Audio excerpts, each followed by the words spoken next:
Got on my leather jacket Thriller. The show ain't nothing iller. Man, I'm a lady killer. If I want her, I'ma steal her. I promise I can make her fly away like caterpillars. So if you don't know by now, then you should probably get familiar. Hi, everybody. Welcome to Ask the Expert. And today we have with us a returning guest, my little brother, Tony Herbert. You might remember that Tony is the founder of Advocates Without Borders. And he is also the president and CEO of the Multicultural Nightlife Restaurant and Life. Yeah, you say it, Tony, please. It's the New York Multicultural Restaurant and Nightlife Chamber of Commerce. There we go. It's a lot. It's a mouthful. It's a lot. It's a lot of words, but it's an organization that we need, especially at this time. So Tony's going to join us for the first 15 or 20 minutes of the hour to talk about a rally that he's having. Tony, why don't you tell us about what's going on? You're trying to get the restaurants open for indoor dining. Well, yeah, that's definitely the case. I mean, we're talking about a scenario where we're going to lose the very backbone of some of our major small businesses in our communities and what have you. And, you know, we're falling short on having anywhere to go to eat because of the pandemic. I get it. But at the end of the day, other locations, other areas of the city are opening up their restaurants for inside dining. And we should do the same thing. Our restaurants are dying right now because they can't get to capacity in order to be able to pay their bills. So with that being said, we're saying to the mayor and to the governor and to the state legislature, open up our businesses, allow for our restaurants to open up. Outdoor dining is only seasonal at best. It is getting cold. And you know, we just saw a torrential rainstorm that actually shut down businesses from making any money on one particular day. So if that's the occasion and that keeps on happening, then the businesses can never make any more money to keep their doors open based on the fact that we're in this pandemic. So we're going to hold a rally on September 7th, which is Labor Day, because we recognize a lot of people are not going to be traveling. There's nowhere to go and whatnot. So what we're saying is New York is still the city to be at when we talk about issues. So let's talk about the labor issues too, not only about the business owners, but also about the number of folks who are not going to have a job, that are losing jobs. And we're talking about a base of taxpayers that can help keep us flowing. We're already losing the Upper West Siders. Now we're going to lose people that can't really afford to live here anymore because they don't have any income coming in because you're closing the businesses where they work. And Tony, the restaurant industry is notorious and rightly and happily notorious in a good way of employing people who don't always have a professional background, right? I mean, they keep that middle class and lower middle class afloat with jobs that are, you know, that you can come out of school and have that skill set to be a waiter or a waitress or a bartender or a dishwasher or a bus boy or girl, and so they keep a lot of our lower middle class and middle class eating and working. And I mean, when you think about what's happened with the restaurant industry, this reduction in the number of seats that they can serve at any time is actually causing them to also reduce the number of employees that they need. Exactly. You know, and we see that people are more and more people come out of school with a love of food and are trained in restaurants to work as sous chefs and things like that. So it's a great career path, but it's also right now, without restaurants being open for indoor dining, they can't afford to keep as many people on staff. And the other sin of it is, and whether you agree with it or don't, and I don't think any one of us condone it, but there are a lot of restaurants that pay their employees not on the books. And you know, it's a fact, man. So they weren't able to get PPP loans, right? And the people that they paid off the books weren't able to get unemployment. And so right now, that industry, those workers are starving. They have no money. There's no work coming in. Well, so, again, they're starving, you know, truth be told, pardon the pun, they are starving. They can't put food on the table for their families. And at the same time, we can barely get food put on the table, I mean, with regards to what's going on. But the other problem I have, too, with this whole outdoor dining thing, and I understand that is a necessity for some of the folks to try to at least keep their bills going so that they don't lose their investments. These owners are small business owners. They've invested in these restaurants, in these bars, these nightclubs, these cafes. They've invested their only money that they had from retirement and things of that like to start a business of their own so they can be a part of the ownership society. And here it is, the city of New York is saying to them clearly, we want to wait. Well, what are you waiting for? Long Island is already open. New Jersey is already open. Why are we waiting on New York City when we need these restaurants open so that people can feed their families?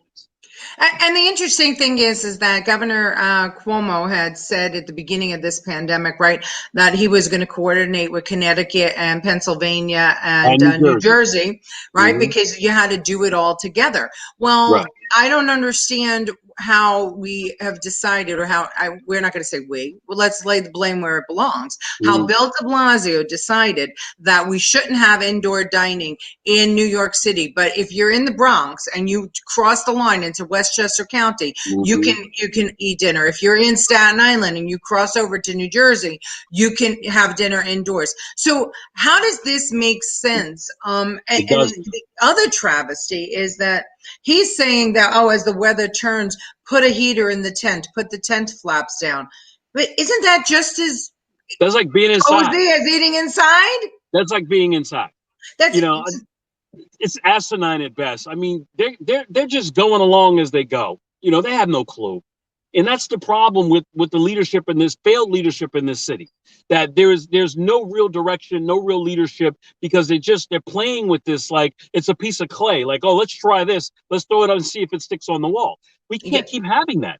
And I can honestly say out of the elected officials that we have out here, the only one that really comes to mind that's really taking this really serious is Nicole Malliotakis, and she's the assemblywoman out of Staten Island. So my thing is, we need more folks like her amped up and ready to go out here and get us back on track so that we can get back to some sense of a norm. We're never going to go back to what we came from. We understand that. But let's get back to some sense of a norm, and let's get our business, let's get our city back open. The Big Apple is hurting. You put these outdoor dining things I wanted to mention, the safety issues with regards to having them on the curbs, and now people are running into them with these vehicles. So people are now being subjected to being hurt while you're out dining because of the irresponsibility of leadership who won't afford them the opportunity to get their businesses open the right way. And you bring up a great point, because early on in the indoor dining, we saw that happen, right? We saw a car, you plow right into diners. But not only that, how about you're paying $30, $20, even $15, it doesn't matter how much money you're paying for your meal, and you're sitting there and your hard-earned cash, you're spending it for dinner, and you have to sit there and breathe in the black smoke and soot of a truck that's passing by. Really? I mean, we all want to support our restaurant industry, but does the mayor and the governor have any idea what they're doing to the health, of people? Are we ingesting all of this soot and chemical as this is happening? Look, we have children going back to school and eating lunch in classrooms, right? We have people going back to work and eating, in their lunchrooms at work. Yeah. Why is this any different? It's really not. And I think that if anybody saw the mayor's press conference a week ago Tuesday, where he said he was questioned about having kids going back to school and eating in their lunchroom, and it was asked, why is it different? And his answer, Tony, was that, well, at least in school, I know that the custodians and the teachers, we've kept the place clean and COVID free, and and so we know what's going on in schools because they're New York City buildings. But a restaurant, there's what he said, but a restaurant is a private entity, and it's run by a private entity. And because we can't have inspectors there all day long, we can't basically trust them to keep the place clean. Now, you tell me, Tony, you're involved with all these small business owners. What small business owner would ever want to make their customers sick? None whatsoever. That's why we have the health department. That's why we have the buildings department. That's why we have all these different agencies that do the oversight on these folks and come in there and hit them with all these unnecessary fines and what have you. So if you still got these people out there doing what they're supposed to do, then we should be all right. That business owners want to run their businesses. They're going to run their businesses right. And we can hold them to that. But at the end of the day, you don't make the decision. that these people can't earn an income and pay for their families or pay their mortgages or pay their bills because you feel that you know what's right for the city. And in actuality, this mayor has dumbified us all because he's been making mistakes all over the place. We're still hoping that he returns the $1 billion he and his wife lost. Then he's talking about paying $100 million out to consultants, but yet he wants to turn around and fire 22,000 workers here in the city. So who does that? How could you say that this guy is a responsible leader in our city and he's making these kind of mistakes? I mean, listen, business owners risk everything. They put it on their line, to serve their customers, to keep them safe, to do what has to be done, hoping for a return. This mayor, and his wife have easily lost billions of dollars, as you rightly pointed out.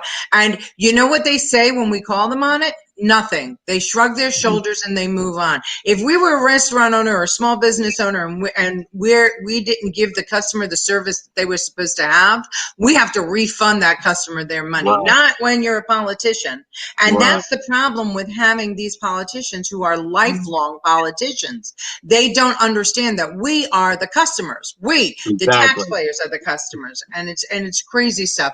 I want to tell you that Brenda Gilbert is with us, and she says, "Hey, guys, you're so right. The restaurant keep the restaurants open inside. Businesses are going through a lot of changes." So that's from Brenda. Artie Lynch says, let's see. I'm sorry. Here's Artie.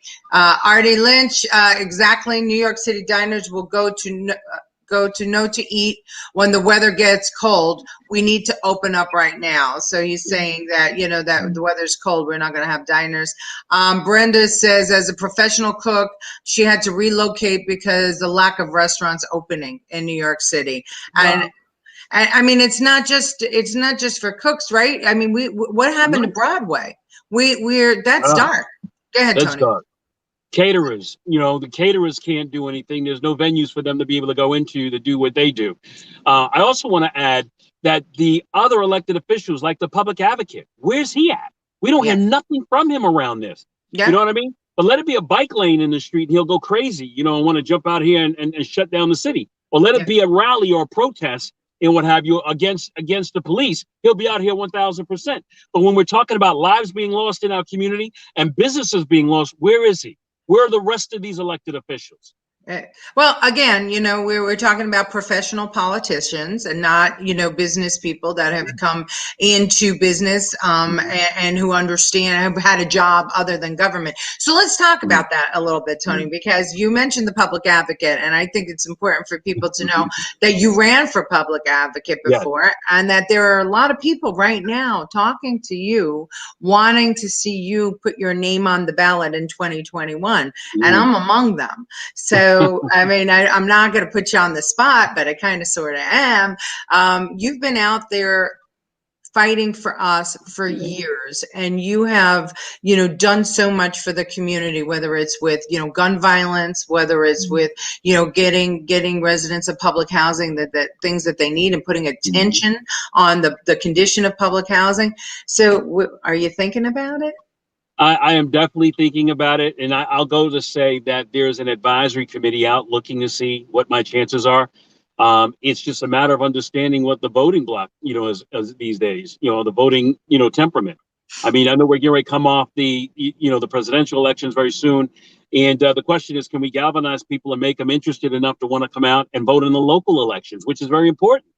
And the local elections is where everything goes. That's where the monies are trickled down from the federal government into our state, into our city. And then these elected officials on the local ground get to make the determination on where those monies go. But there's nobody holding them accountable for what that which they do. And, I would be very interested in, I'm doing it now, but, I'm very interested and like to see what this whole, the advisory committee comes back with. And if they feel that it's something we should be doing, then I'm going 1,000%. I'm just waiting for them to come back and say, hey, it's a go. Well, I got to tell you something. I think that the 2021 elections are going to look much different for New York City than we've seen in the past. And we've worked together on citywide elections, Tony. And so we both know that, up until now, the interest in coming out to vote has been, it's not been there, right? It doesn't matter what community that we've had the lowest voter turnout in these citywide elections than we've ever seen. Mayor deBlasio was elected the first time with the lowest voter turnout in history. And in the second one, he was even lower than the first one. You know, and so, you know, thankfully Nicole, you know, made her stripes, if you will, because she actually, you know, received more votes than the Republican candidate before her. But still, it wasn't enough to win, obviously, because I guess the sentiment of voters is, why bother? You can't fight City Hall. But coming into this next election, I feel anyway, I want to know if you agree, that people are interested in what's going on now in the city with the crime the way it is in every single neighborhood. I don't care where you live. Crime is at an all-time high. You know, they try to downplay it. They try to get these professors from these universities that basically don't even live here to come up with all these synopsises and what have you. At the end of the day, we who live in the community see it. We see the potential of additional violence taking place. I mean, clearly, look what happened. A maniac goes to attempt to rape a 20-some-odd-year-old woman on a subway platform in broad daylight with people around. That goes to show you the brazenness with regards to the disrespect of the law and the disrespect of the laws that we have in place, because they don't take these politicians serious enough to hold them accountable. Well, it also goes to show you the brazenness of people with either mental disorder, a drug addiction, or a criminal, right? Because this man tried to rape that woman in broad daylight. So, you know, it's not like, you know, something had to snap. That's a dangerous person that you know, not to consider his own, you know, what's going to happen to me next.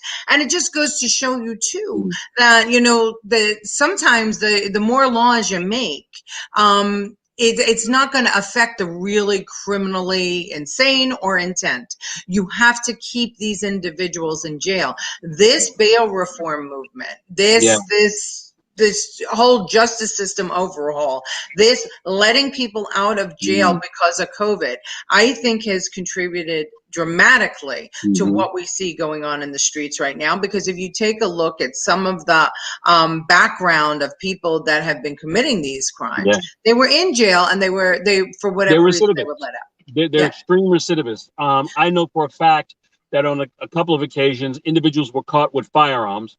It was and was actually released on their own recognizance and what have you. You know, I get it. People, you are entitled to bail. You're innocent until proven guilty.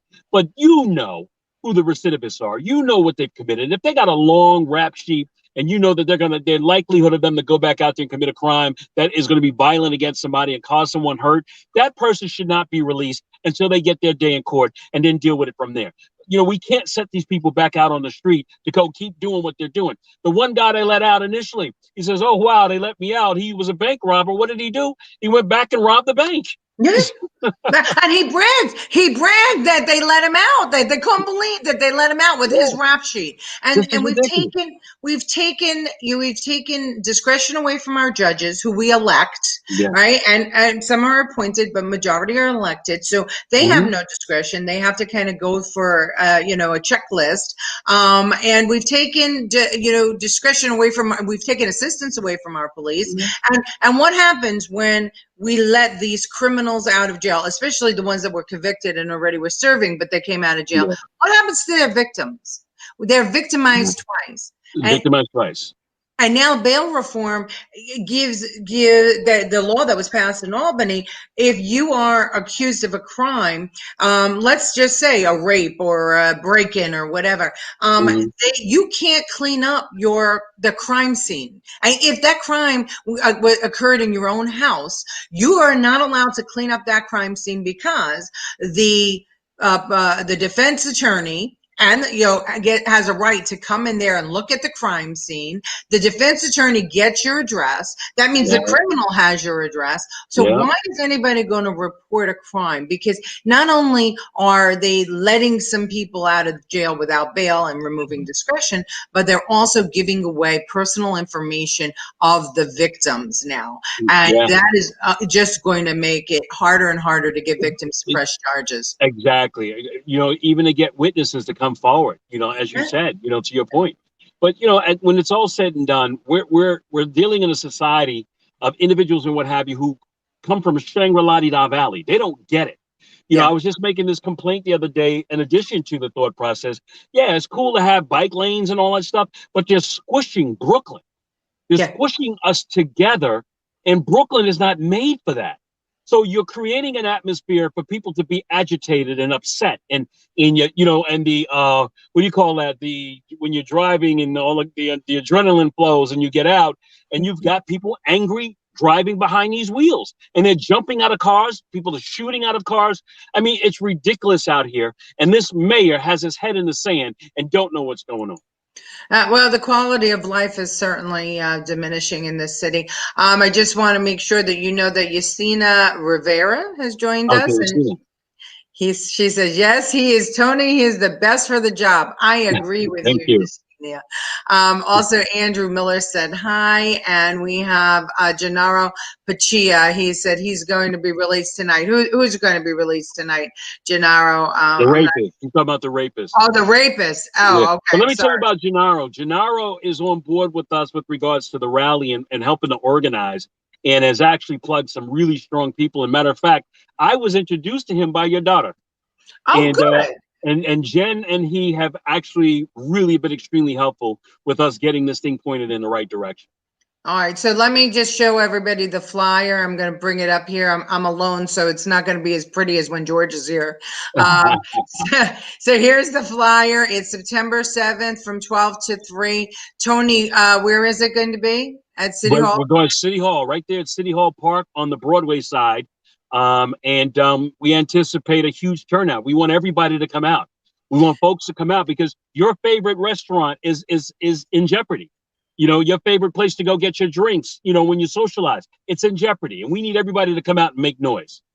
And what people have to really understand is that, you know, restaurants are no longer a luxury. Even though the mayor said that eating out is a luxury, only those who can do it. That's just BS, because it's become integral in our lives as we've become more busy in our worlds and in our lives. You know, eating out has become very important to families, whether it's, you know, fast food or pizza or you know, or takeout or whatever it is. I think that I could safely say no matter where you fall in the economic chain, eating out is probably 30% of your monthly budget.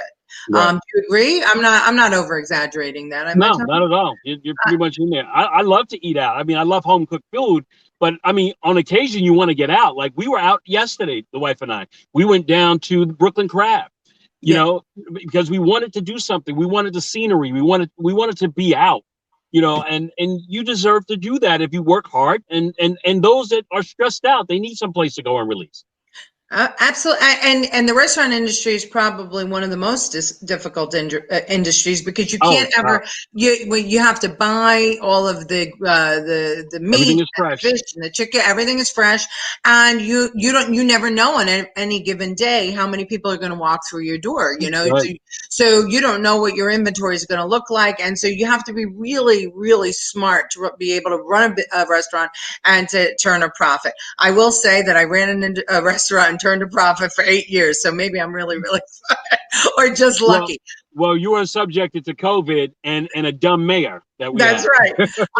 I was, however, subject to Andrew Cuomo's father, Mario, who actually got me involved in politics. And let me tell everybody what they did. I mean, how silly Andrew is, how silly this mayor is. Well, Mario Cuomo was just as silly because back when I owned my restaurant, you know what he was doing? He was sending investigators to New Jersey to see people's license plate, to see who was shopping in New Jersey and to see who was buying liquor in New Jersey. And he wanted to put a sin tax on all the liquor because the liquor prices were cheaper in New Jersey than they were in New York. So he didn't want restaurateurs to be buying liquor from New Jersey. And he didn't want people, because also the sales tax was cheaper in New Jersey than in New York. He wanted to get everybody's license plate and try to make up the tax that they saved on their income tax. That was his big plan. That's how he was in New York. At any rate, it didn't work. We beat it down. But what I'm trying to say here for everybody is that you need to get out to this rally on Monday. because if you want your quality of life to be to return to somewhat normal, we need elected officials to hear us, and you have to show the mayor that you're not frightened to eat indoors, because this is just, it's BS. I mean, why he's making a difference between schools and restaurants, between a tent and indoors, is beyond me. As you said rightly, Tony, they're just making it up as they go. We have to say we don't want that anymore. We have, Gloria's with us, Tony. This Rodriguez. Yeah. And she says that it's not a luxury to eat out, and that's absolutely true. Artie Lynch, we have been saving money, but I'm sick of cooking and I want to put on nice clothes and take my wife out for her birthday. That's good, Artie, and she deserves to go out for her birthday. You deserve to have a night out. And we also had Gennaro says, thanks to Jen and you, Tony, for the love. All right, so Tony, so people should try and get there a little early on Monday, right? We start at 12. If they got there about 11:30 or so, it's fun. We're going to try to make it fun too. We are inviting some of the top DJs around the country, around the city rather, to come and play in between our speakers. We have a number of speakers. We have speakers coming from various chambers of commerce, various restaurant associations. We have some celebrities. We'll be naming them very shortly. And we have celebrity chefs that's going to be out there, for the most part, because they're mostly affected. They own some of these restaurants. Yeah. So we have a lot of folks that's going to be joining us.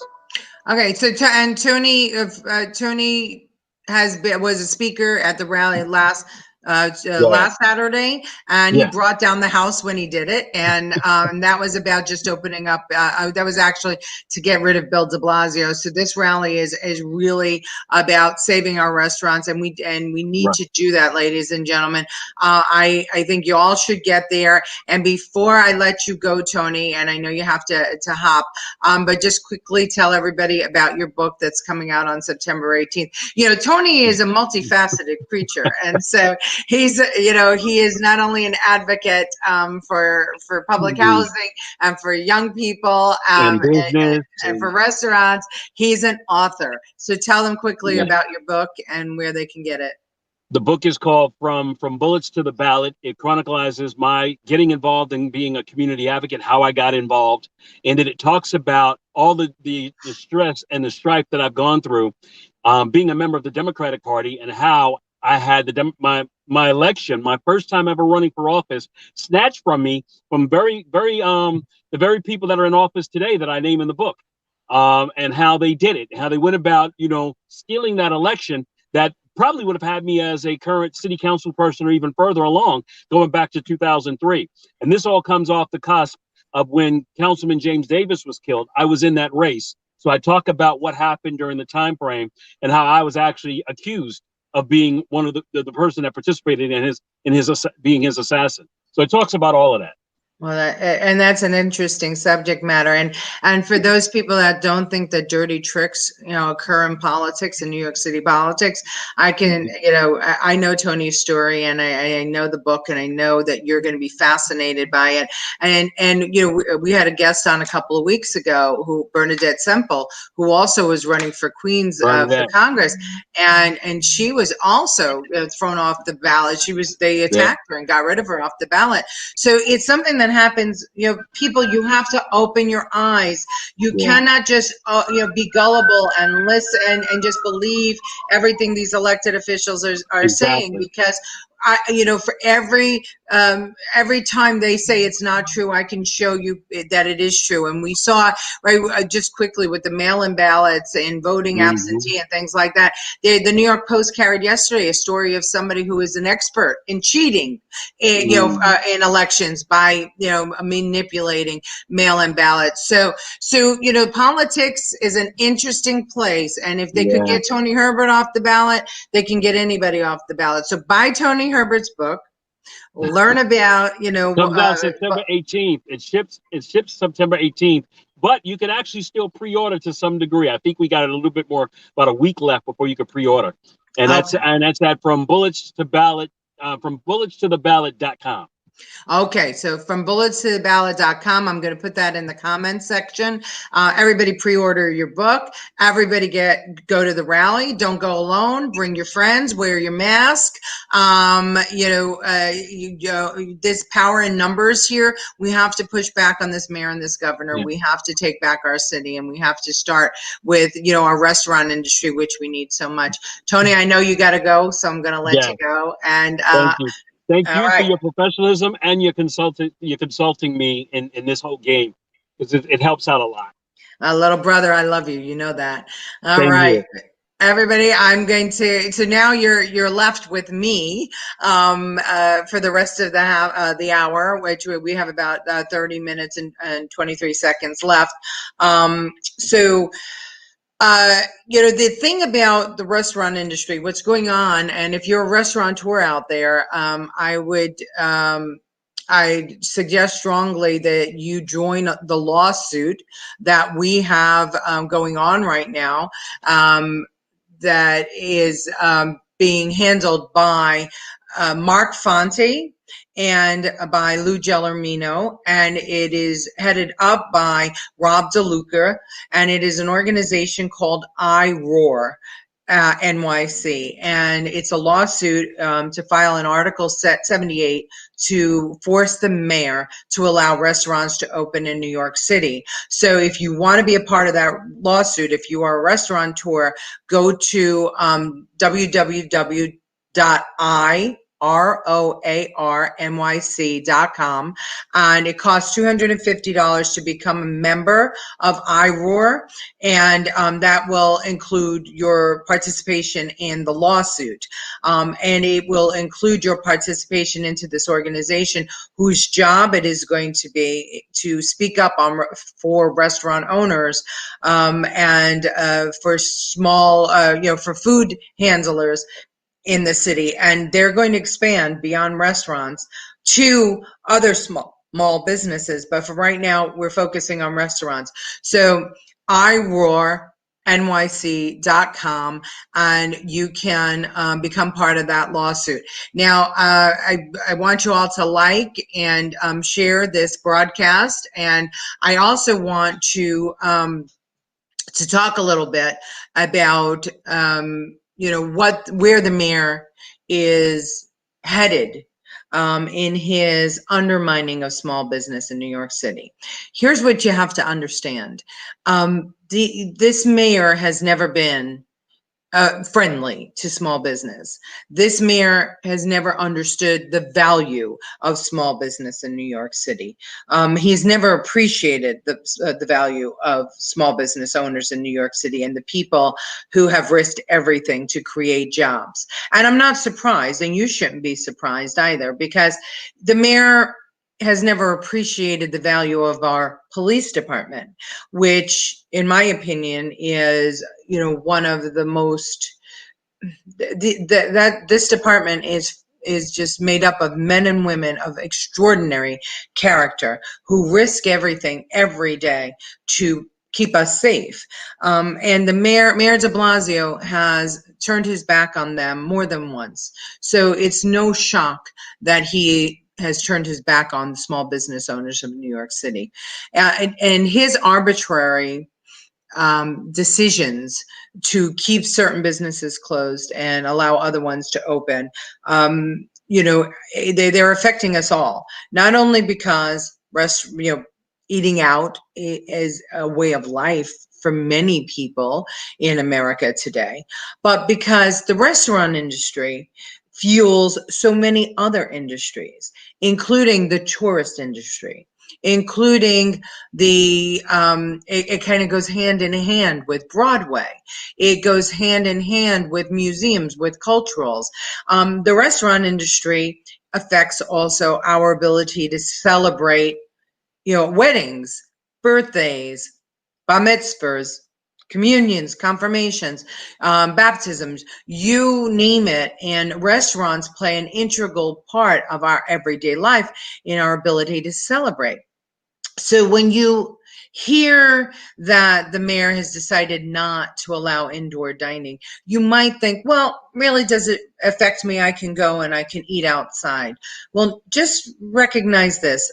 For a restaurant, there have to be so many covers, and what that means is that so many dishes sold in an evening for them to be able to cover their rent, their insurance, their real estate taxes, and and all the other things that cost to operate a business, such as salary and the inventory for food and for their cocktails.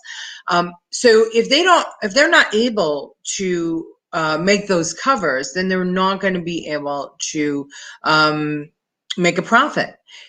By reducing a restaurant's capacity, even by 50%, what that does is, if it was allowed to have indoor dining or not, or outdoor dining, when you reduce a restaurant's capacity by 50%, you have now reduced the income into that restaurant, which means the restaurant owner has to reduce their job, the jobs and the people that they hire, and they have to figure out how to do more with less.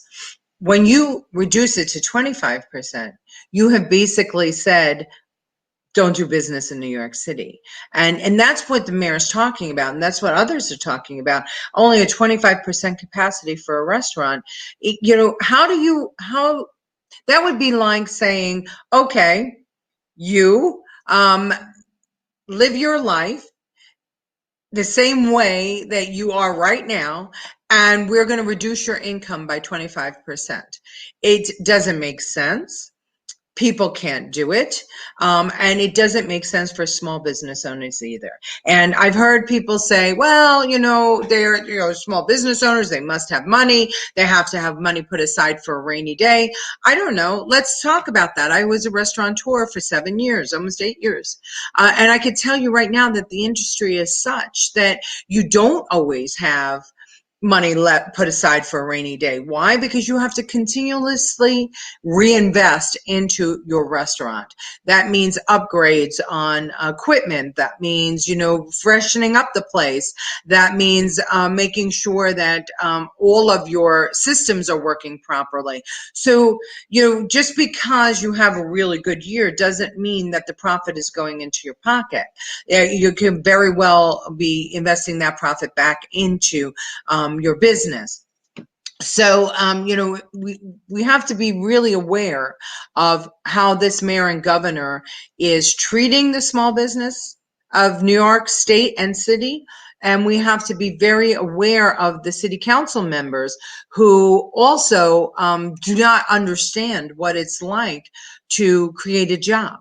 And they're making decisions based on no information. They are not bringing in the small business owners to speak. They've never asked our advice about how to move forward. And this is what they're doing now is going to affect what happens in New York City for a decade at least. And what do I mean by that? Okay, let's think about it. New York City had 60 million tourists a year coming through. And it wasn't just seasonal. It wasn't, we are fortunate to be a city that people want to visit all year round, whether it's through the holidays and Christmas and to see Rockefeller Center and the tree, or if it's in spring, to do some of the activities that we have available in New York City. That walking just walking down the West Side Highway or along Fifth Avenue in beautiful spring weather, visiting St. Patrick's Cathedral. How about the summertime? Being able to eat outside and being able to catch a show and being able to walk around the streets of New York and soak up its history and its art in our parks. New York City is visited by millions every single year and during every single season. Now let's think about what's happened post-COVID. Broadway went dark immediately. And right now, it's not scheduled to return until sometime in January, if then at all. And that was the producer's decision. That was a decision made on the industry's own behalf, because they could see the writing on the wall. If restaurants weren't open, if hotels weren't open, then why should they open their doors? So Broadway is dark. We're not going to have Radio City Music Hall. We're not going to have the Rockettes. I'm hoping that we're going to still have the Christmas tree, but you know, that's in question too. Are there going to be allowed? Can crowds gather to see the Christmas tree if you know, Rockefeller Center puts up the Christmas tree? I don't know. And right now it doesn't look that way. So without theater, oh, that's my dog barking. I'm actually in my home today because we had a need for me to stay here. So we're going to probably be interrupted for a moment. But at any rate, I'm going on and on. What I guess what I'm trying to say here, ladies and gentlemen, is when you're voting in the future for your elected officials, especially on November 3rd, it is so important for you to think about the future of your family and how one thing spirals into another. We have learned to work remotely. So business owners are trimming the fat. We have now, again, cut the capacity for restaurants for dining outside. We have stopped sports. We have stopped church. Well, we've reduced greatly your ability to go to church and to worship. We have impacted our lives and changed our lives so dramatically that. And when I say we, it's, you know, COVID sparked it, but we made the decision that our elected officials, whoever they are, wherever you're living, should be able to tell us when it's okay to do this, when it's okay to do that, when it's not okay, and not the science, the elected officials. That's who we're listening to, and all of them have a different opinion. And in my opinion, there has to be a point where Americans say, I've had enough now. I want to put on my mask. I want to protect myself and my family as best I can. And I want to cautiously go back into society and do the things that I need to do to have a healthy and happy life. You know, there's going to be plenty of people that yell at me saying, you know, I'm ignoring the science. I'm not ignoring the science. I am telling you that I was in South Carolina early on, and I was dining outside. I was dining inside restaurants. I was going to the gym. I was having my hair cut. I was doing so many things that New Yorkers were not allowed to do. And we did it safely. Now there will be some that say, oh, well, COVID spiked. You know, COVID testing increased, so there were more cases reported, but the officials in South Carolina handled it and the spike in a way that they didn't close down the restaurants. They didn't stop the indoor dining. They didn't stop the gyms and the nail salon. What they did was they said, wear a mask, sanitize. They gave direction, very similar to Governor Kristi Noem in South Dakota. And guess what? The spike was only in testing. It wasn't in people getting sick, and the hospitalizations remained down and low. And so South Carolina was able to continue with its tourism and with its industry without having to shut down again. Now we look at New Zealand, on the other hand, where they started to open up and then they shut down again. And you know, the lifestyle in New Zealand has been totally decimated. So it's a matter of how much are we going to tolerate? As we are locked in our homes, the unintended consequences are real. We have more problems with drug and alcohol than we have had in the past. We have more batteries than we have in the past. We have more problems with our marriages and with divorce than we've had in the past. Depression, We're seeing young people kill themselves. We're seeing young children missing their friends and not understanding why they can't, hug their friends anymore. We're seeing, a degradation of our lifestyle here in America. And you have to ask yourself, why is this happening? As I spoke about earlier, the construction industry, while some contracts are still going forward, by next year, the construction industry is going to be decimated. Why? Because the coffers for the cities and the big cities and states are going to be diminished. And so they're not going to be able to release contracts for people to bid on. Talk about the not-for-profit organizations. These are organizations that don't, unless they are given large sums of support from very wealthy people by the way of endowments. Not-for-profit organizations operate by a shoestring budget.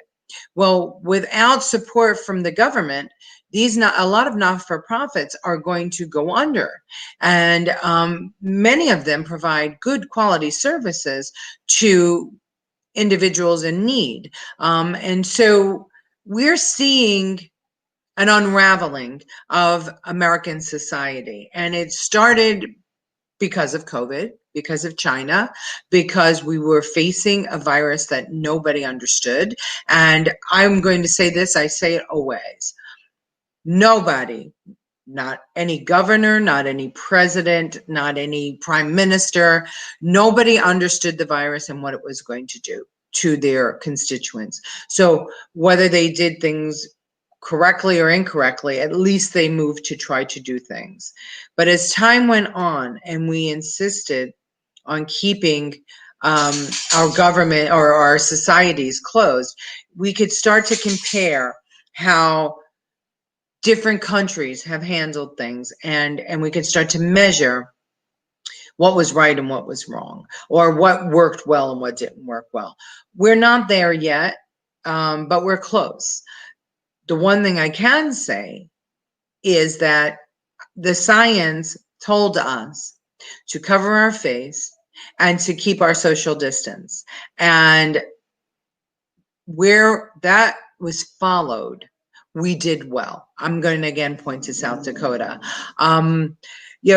They never really closed, and their people remained working. And now, if you look at on television, you're going to see Governor Kristi Noem is actually mining New Yorkers and telling them that South Dakota is a great place to live. And why shouldn't she? She has a great track record. And we all know that we've read the newspapers and we see that New Yorkers are fleeing by the droves. I think in the Post today, it showed that no matter where people were living, there was an exodus leaving New York City. Since March, there were over 500,000 people who have left New York City, just since March. So, we as New Yorkers have to say, aren't we the ones that should be leading by example and not following others' examples? We're New York, we're cutting edge, we have everything, but yet we set ourselves up for failure in the future. And the devastation that we're going to see in our economy may never be recovered. What do I mean by that? Well, with the cultural institutions closed, why will tourists come to New York? The Empire State Building, in order to get there, it's an old building. In order to get to the top, you have to be in an enclosed elevator for a very long distance. Now, will that be allowed? Will people be allowed to ride that elevator up to the top of the Empire State Building? I don't know. I mean, right now, I can't even predict, because it doesn't seem like anything that the mayor is doing is based in any reality or any science or any, process of logic. So why would I book a trip if I was living somewhere else? And Brenda Gilbert says that she loves New York City, and so do I, Brenda, which is why, for us who are living here in New York City, to watch the slow destruction of our economy and our cultural institution and our tourism, this is just it is beyond sad, and we need to stop it, and that's why we have these rallies. My mom, Joe Nastasi, is with us, and she's telling us that in South Carolina now they're opening up movies and entertainment in South Carolina, and that's what I would expect, because South Carolina, especially where my mom lives in Murrells Inlet, which is in Myrtle Beach, that tourism is one of their number one economic drivers. So that's where most people work. So they did what they had to save it, to keep people interested in coming, and my hat is off to them, because they it may not be a perfect tourism year for tourism in South Carolina, but at least they had tourism, and at least people were willing to go, and I saw them while I was there. Margie Mastro Marino says, what will Christmas look like in New York City? Margie, it doesn't seem like this mayor is even projecting that far. And unless we all get out, and unless we let our voices be heard, unless we say we're not going to take it anymore, we're just at his mercy. And I understand that people are frightened, that people don't want to be fined, and that we're all law-abiding citizens. And so when rules are put in front of us, we obey the rules. But let me ask you this. We just had the VMA Awards last night. Now, there was a rule that was put into place in New York City that if you are coming from a place that has high COVID instances, that when you get here, you have to quarantine for 2 weeks. Well, guess what? Where did all the performers, where did all the people from the VMA Awards come from? They came from all over the country, but most specifically California, which has a very high COVID a number of COVID cases. Did any of them have to quarantine when they got here? No, they didn't. So the problem here is that I think we'd all be more comfortable obeying the rules if the rules were provided for everybody the same. And that is what we're missing here. There is no consistency of the application of the rules with this mayor, with this governor. So therefore, we start to question whether the government knows what they're doing. And I can tell you right now, I've been a part of government. I've worked for elected officials. I've been a part of, government agencies and entities, and they don't know what they're doing. They are there to give us guidance. The only people who knows who we can, I think, depend on to use their head and to apply logic is ourselves as voters, as taxpayers. And government is there to serve us, not the other way around. So for the small business owners who are just not sure what to do, should you close your doors, or should you, try and make a go of it? Make a go of it. Open your doors. What can happen? They're going to give you a fine. Okay. Well, they can't fine us all, or maybe they can fine us all. What are they going to do? Arrest us? Well, you're not going to be in any worse shape than you are right now, because if you lose everything and if you give up the ship, as Scott said at the rally last Saturday, then you're basically, not only are you losing your business, but you're also unraveling some of the fabric of New York City. Brenda Gilbert says vote, and she's right. That's what you need to do. You have to vote. You have to, when you're voting, you must understand, don't just come out every 4 years for the president and just leave.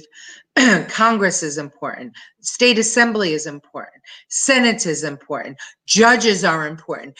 These offices are there to help us. And don't feel like I don't know enough about what it means to be a judge to vote in that election. I don't know enough about the candidates. Come on, ladies and gentlemen, almost everybody has a smartphone. 3-year-olds have smartphones. Google, learn, read, get to know. You have time for so many things in your life. You need to have the time to come out to vote. And I'm going to dedicate the next 5 minutes just to talk about the voting process for a minute. And I can't speak for every state, but I can speak for New York. But you can look up the guidelines in your state. There was a question about mail-in votes and whether or not we should all be allowed to mail in our votes. And the president was arguing that, the mail-in votes could lead to fraud.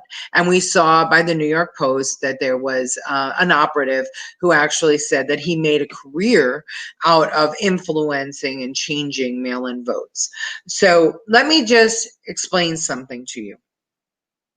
When you vote by absentee or by affidavit, that vote can be challenged. It's not counted on election day. It's counted a week later. And then the election is certified even after that. Now, what makes paper different, and why am I going to say or tell you what I'm going to tell you right now? If you want to be 100% sure that your vote counts in New York and in anywhere in the country, show up to your polling site on election day. And it's up to you to figure out and find out where your polling site is. And you should know where you need to vote, because if you don't know that you're registered and that you're in the right place, they're going to give you an affidavit ballot, which becomes a piece of paper, which can be challenged later on. So you show up to the polling place, whether you show up for early voting or whether you show up on election day, and you cast your ballot either through the scanner or however your state does it, because those ballots will be counted on election day. And that means that you'll know who we'll have a more clearer understanding of the winners of all the offices. If this country casts more ballots by absentee than they do in person on election day on November 3rd, we run the risk of not knowing who the president is, who our Congress members are, who our judges are, who are, depending on what the local elections look like, who your state senators are, who your assembly members are. You run the risk of not being able to know that information on election night. And that it can be devastating, because once the lawyers get involved and once votes are challenged, you can lose your vote. And I understand that there are people that are fearful of COVID. I understand it. And if you are absolutely fearful of COVID and you do not go grocery shopping, or you do not go out of your house because you're concerned, or you have an underlying condition and you feel concerned about your health, then listen, by all means, call your Board of Elections, go online and get an absentee ballot. At least you're going to be able to have the opportunity to vote. And you should cast your ballot that way if you have made it your business to keep yourself safe by not leaving the house since COVID has come along and infected, our lives and every aspect of our lives.